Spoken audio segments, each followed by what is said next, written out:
Myocardium in fact ერთ-ერთი ყველაზე საყურადღებო კარდიოლოგიური მდგომარეობა, რომლის რისკი წლებთან ერთად შეუმჩნევლად იზრდება. როგორც დახსოვს, დაავადებების დროს განსაკუთრებით მნიშვნელოვანია არა მხოლოდ მკურნალობა, არამედ დროული პრევენცია და იმ ნიშნების ამოწმება, რომელიც შესაძლოა სერიოზული პრობლემის წინაპირობა იყოს. ხშირად პაციენტები კარდიოლოგს მხოლოდ მაშინ მიმართავენ, როცა ტკივილი ან დისკომფორტი უკვე არის გამოხატული ძალიან მკვეთრად. თუმცა ინფარქტის რისკის შეფასება შეგვიძლია უფრო ადრეულ ეტაპზე, ამბულატორიული კვლევების და საჭიროების შემთხვევაში თანამედროვე დიაგნოსტიკური ტექნოლოგიების გამოყენებით. სწორედ ამიტომ დღეს ვისაუბრებთ მიოკარდიუმის ინფარქტის პრევენციასა და ადრეულ დიაგნოსტიკაზე. რა სიმპტომებს უნდა მივაქციოთ ყურადღება, როდის არის აუცილებელი კარდიოლოგთან ვიზიტი და რა უპირატესობა აქვს კარდიოლოგიური შემოწმების ჩატარებას მულტიპროფილურ კლინიკაში. დღეს ჩვენ ამ თემაზე გაგვისაუბრება ნიღბის კარდიოლოგი თამარ ნარმანია.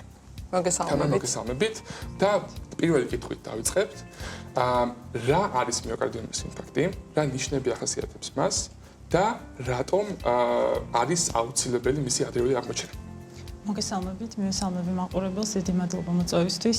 მიოკარდიუმის ინფარქტი არის ცოცხლის საისში მდგომარეობა, როდესაც ხანგრძლივი კასკადური პროცესი ბოლოში ვითარდება უეცარი მწვავე მიოკარდიუმის ჟანგბადის დეფიციტის ფონზე და ვითარდება მიოკარდიუმის კტომა. მიოკარდიუმის ინფარქტი მიმდინარეობს მიოკარდიუმის ინფარქტამდე პერიოდი მოიცავს ხანგრძლივ დროს, ვინაიდან ეს არ არის მხოლოდ უეცარი მწვავე მდგომარეობა, მას ახლავს წინარე პერიოდი, რომელიც თავისი არსით წლების მანძილზე ხანგრძლივდება და ჩვენ გვაქვს შესაძლებლობა მისი ადრეული დიაგნოსტიკის შემთხვევაში ვიმოქმედოთ და ავირიდოთ თავიდან. მიოკარდიუმის ინფარქტი ზოგადად არის ერთ-ერთი უმთავრესი მიზეზი, რის გამოც ევროპაში გულსიზრღთა სისტემით იღუპებიან ადამიანები, დაახლოებით 4 მილიონი ადამიანი იღუპება წლის მანძილზე და ის არის მედიცინის ერთ-ერთი მთავარი გამოწვევა ამ შემთხვევაში. უნდა ვიკითხო კორონოგრაფიაზე, რომელიც არის ყველაზე ზუსტი გზა შემოწმების და ასევე ყველაზე, ასე ვთქვათ, უსაფრთხო. და რატომ ითვლება ეს ასე და რა ტიპის პროცედურაა? კორონაროგრაფია არის ოქროს სტანდარტი კორონარული სისწრაფის გამოკვლევისთვის, რადგან ის გვაძლევს შესაძლებლობას სრული ანატომიური სურათი მივიღოთ გულის მკვებავის სისწრაფის და არის ასევე უსაფრთხო კვლევა, ვინაიდან პაციენტი პროცედურის მერე მალევე მიდის სახლში.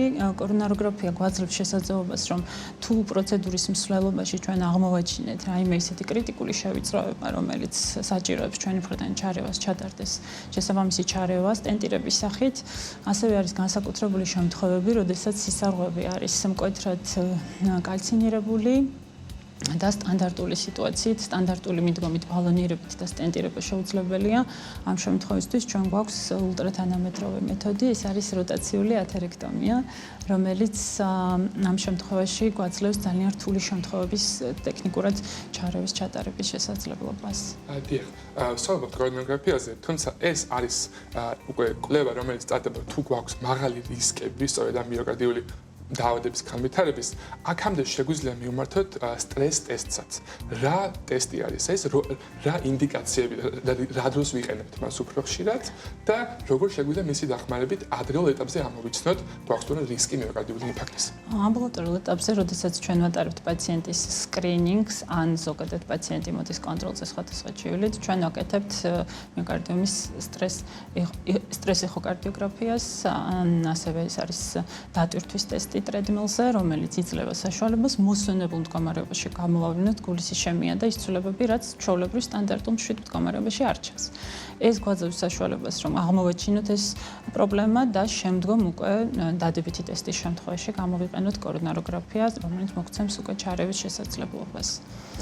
გასულ თვეში იყო არაერთი შემთხვევა ახალგაზრდებში ინფარქტის და რა არ შეიძლება იყოს ამის მიზეზი და როგორ შეიძლება თავის დაზღვევა ასეთ შემთხვევებში, ახალგაზრდების შემთხვევაში? ზოგადად საკითხი არის ძალიან მრავალფაქტორული, მათ შორის ძალიან მნიშვნელოვანი არის გენეტიკური განწყობა, მავნეჩვევების არსებობა, არის მნიშვნელოვანი სტრესული ფაქტორების არსებობა, კვების სტილი, ცხოვრების წესი ამ შემთხვევაში. ამ შემთხვევაში ერთადერთი მნიშვნელოვანი რითიც შეიძლება ამ საკითხებზე გამოვახდინოთ, ეს არის ზოგადად მივაქციოთ ყურადღება რა რისკ ფაქტორებს მოვიცავთ, გვაქვს თუ არა გენეტიკური განწყობები, თუ გვაქვს ჰიპერტენზია ჰიპერტენზია, ჭარბი წონა, შაქრიანი დიაბეტი. ამ შემთხვევაში ნებისმიერ ასაკში ჩვენ გვეკუთვნის სკრინინგი. ზოგადად სტანდარტულ შემთხვევებში 40 წლიდან ჯანმრთელ ადამიანებშიც უკვე მამაკაცებში მოწოდებული არის კარდიოლოგიური სკრინინგი წელიწადში ერთხელ, ხოლო ქალბატონებში 50 წლიდან. თუმცა არის განსაკუთრებული შემთხვევები, როდესაც ახალგაზრდა ასაკიდან იწყება უკვე კვლევების ჩატარება, ეს ეხება სწორედ იმ გარკვეულ ფაქტორებს, რომელიც უკვე ჩვენ ჩამოთვალეთ, რა დროსაც შეგვიძლია რომ თავიდან ავირიდოთ ეს ფატალური საკითხი.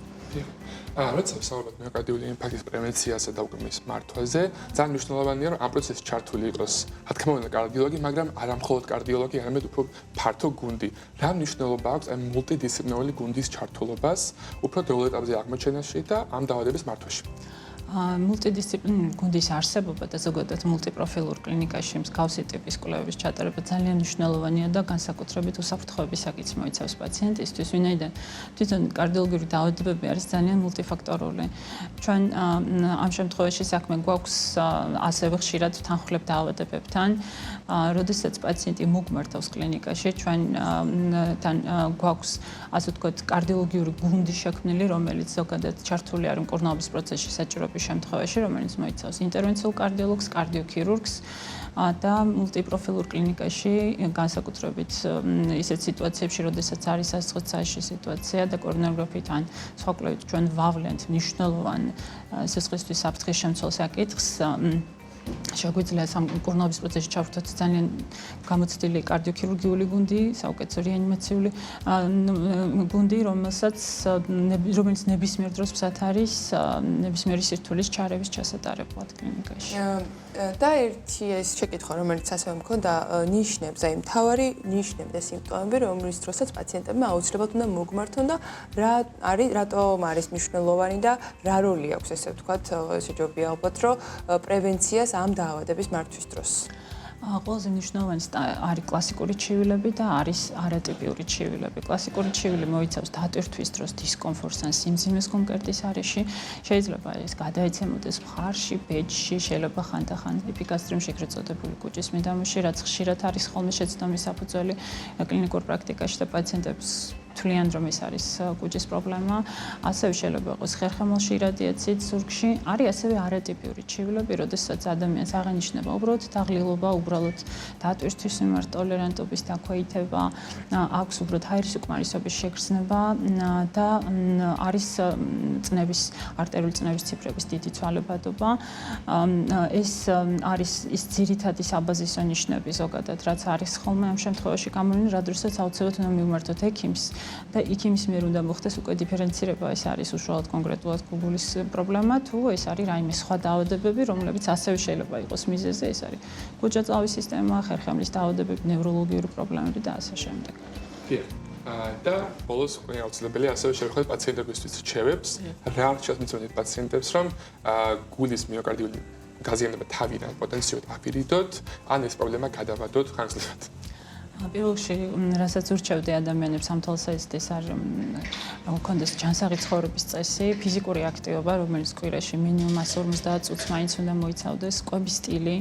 ძალიან მნიშვნელოვანია, რომ ნაჯერი ცხიმების და სუფრის მარილის გამოყენება იყოს შემცირებული იმ ადამიანებს, რომელსაც არტერიული ჰიპერტენზია აქვთ, მაქსიმალურად კონტროლებული კონდეთ არტერიული წნევის ციფრები.